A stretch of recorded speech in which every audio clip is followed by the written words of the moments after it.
Hello everyone, thanks for tuning in today's second video doing the ECMWF 30-day forecast update for today's second video. So we're going to be looking at mean sea level pressure anomalies, 500 millibar high anomalies, temperature and precipitation anomalies in the UK and the rest of Europe as well for the next 30 days, next 4 weeks. It's sort of 4-week European outlook. Actually, we do extend out to 6 weeks with this because we can do that, the extended ECM, but it's kind of like a month-end forecast. That's how it started out originally. So I shall get on that for you very shortly. Just say that the first video released today was our nice 3-minute forecast at 7 AM, and also I've got the 10 to 14 day with all our regular features coming up for you later on this afternoon. If you're enjoying the content on the channel at the moment, then please can you like, share, subscribe. Thank you so much everybody for doing that for GavsWeatherVids. Right, we'll turn off the webcam then.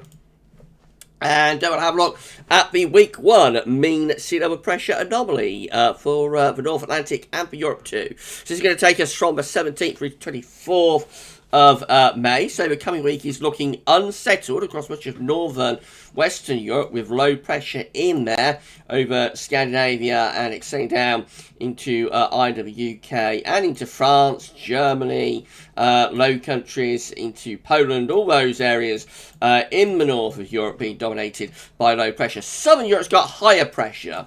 We've got a ridge down around Spain and Portugal into the south of France and extending into the Med. And then this low pushes, or the trough I suppose, pushes into the southeastern part of Europe. So the jet stream could be doing something a little bit like that. Looks like the warmest, driest weather will be in this southern and southwestern part of Europe. We still have northern blocking in the North Atlantic, extending up towards Greenland and Iceland as well. 500 millibar height anomaly looks like this. So again, we've got lots of low pressure in the North Atlantic and into northern Europe too. High pressures down across southern parts of Europe, and the wind flow and jet stream is a little bit on a southerly track, particularly for the time of year. You expect the jet stream to be moving northwards. Actually, the jet stream is a long way south of where you would expect it to be at this time of year. So it does bring cool and unsettled weather into much of northern and western Europe. You see this on the temperature anomaly forecast for week 1. So widely colder than average, cooler than average, really right from the far west, northwest, Ireland, UK, northern and western parts of Spain and Portugal, all the way over to west of Russia, just widely below average, and particularly so through the central parts of Europe. So from France over towards Ukraine, we see the temperature anomaly going down to around 3 to 6 degrees below average with those darker blue colours. It's not below average everywhere. We have got warmer than average temperatures through southern parts of Spain and down into North Africa. Heat is building there. And in the extreme east and southeast of Europe, so kind of like the Black Sea into Turkey, just extending in towards parts of, just extending into eastern parts of Greece. It's a little bit warmer than average through there. But overall, it's a colder than average week coming up for the vast majority of Europe. And the precipitation anomaly looks like that. So you can see where the low pressure is. It's coming in off the Atlantic into the west of Europe, so into the north of Europe too, so significantly wetter than average from Ireland, UK over towards eastern parts of Europe and even northeast too. Southern Europe looking a lot drier, so Spain, Portugal, the central part of the Med into Italy, drier through there. I mean, a little bit more unsettled as we push over in towards Greece and through the Adriatic towards the Balkans.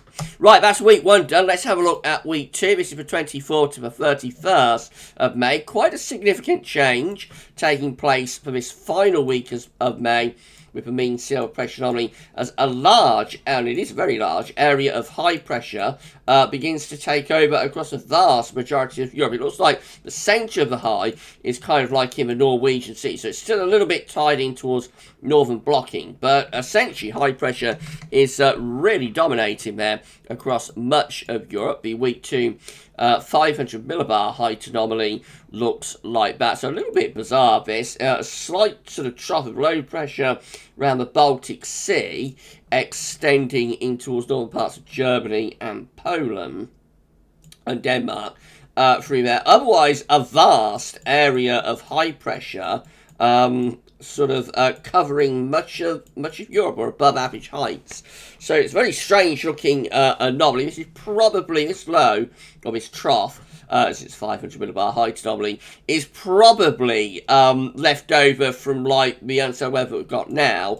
The main low, of course, now for this week is being pushed up towards Greenland along the jet stream rising north as well. This could be like a trough that's left over from the unsettled weather, but it looks like high pressure is probably taking over there across much of northern Europe. The week to temperature anomaly still is pretty cool though, despite the higher pressure signals. Still cooler than average, right from the west all the way over to the eastern part of Europe. We have to come down towards Spain again to find anything warmer than average. Spain and Portugal, and also in towards Greece and Turkey. It's warmer than average there. The central bowl of the Med, including Italy, and also many of the holiday islands look a little bit on the cool side. And up to Scandinavia, so average to cooler than average to bad. It looks like another very chilly week despite the higher pressure signals. The precipitation anomaly for week 2 is rather drier. Of course, we still have that trough in the far northeast, so it's a bit wetter through there. But generally, much of Europe turning dry, especially so down through the Mediterranean, looking nice and dry there, especially eastern, central east parts of the Med. But also Western Europe is becoming drier too.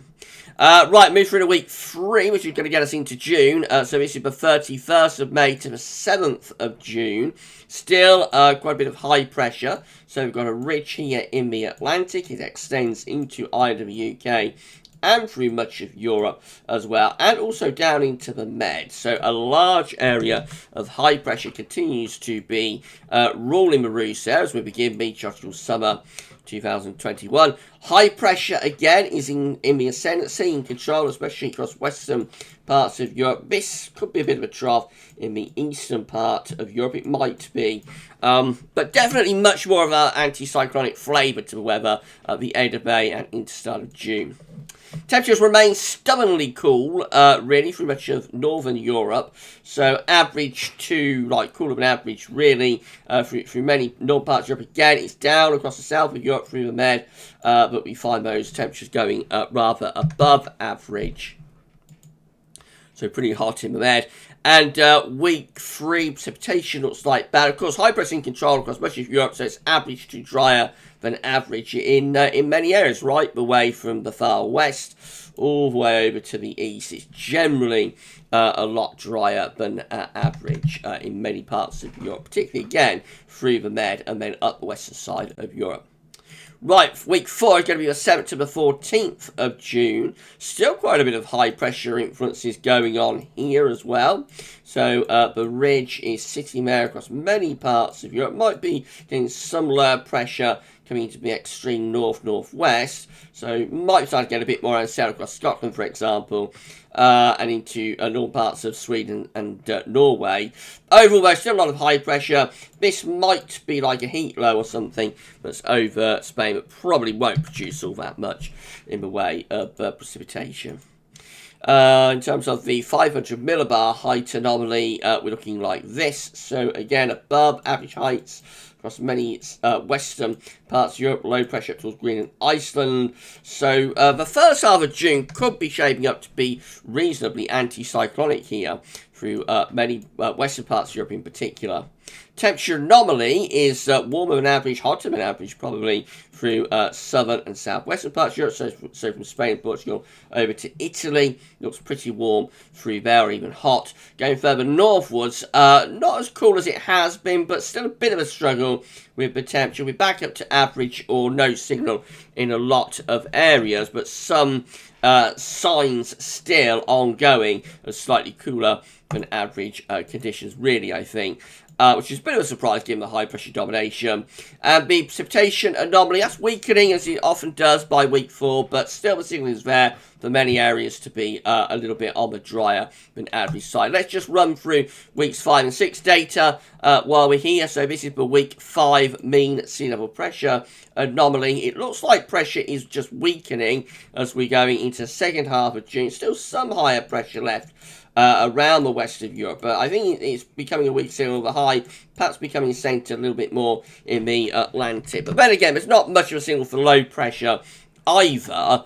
So it is a very weak signal. The 500 millibar height anomaly looks like the ridge is pulling out into the Atlantic, which could start to bring in some cooler weather, maybe slightly more unsettled weather into the north and the west of Europe. The temperature anomaly for week 5 is gradually getting a little bit warmer, though, across many parts of Europe. The strongest signal to be warm on average is like through the Med. But we might be starting to see a bit of a signal, for example, Scandinavia get a little bit warmer there in week 5. And the week 5 precipitation anomaly, no signal really, away from the far south and southeast Europe where it's drier than average. I think most areas are now losing the signal. And then week 6, mean cell pressure anomaly, which will be the 21st, 28th of June. We look like that.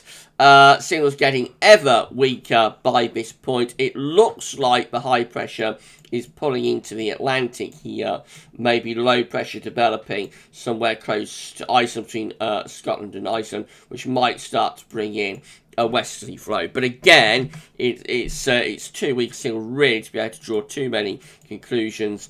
The 500 millibar height anomaly for week 6 looks like that. So again, signs of high pressure middle of the Atlantic, which might start to bring in more influence from the jet stream and from low pressure. It doesn't really show that. The temperature anomaly generally a little bit on the above average side through western parts of Europe. So a bit of a recovery in temperature going on through second half of June. And a little bit on the dry side as well, especially for western and southern parts of Europe. Okay, just put webcam back. Right, so that's it then. So yeah, definitely looks like we've got high pressure signals for the very end of May and into the beginning of June.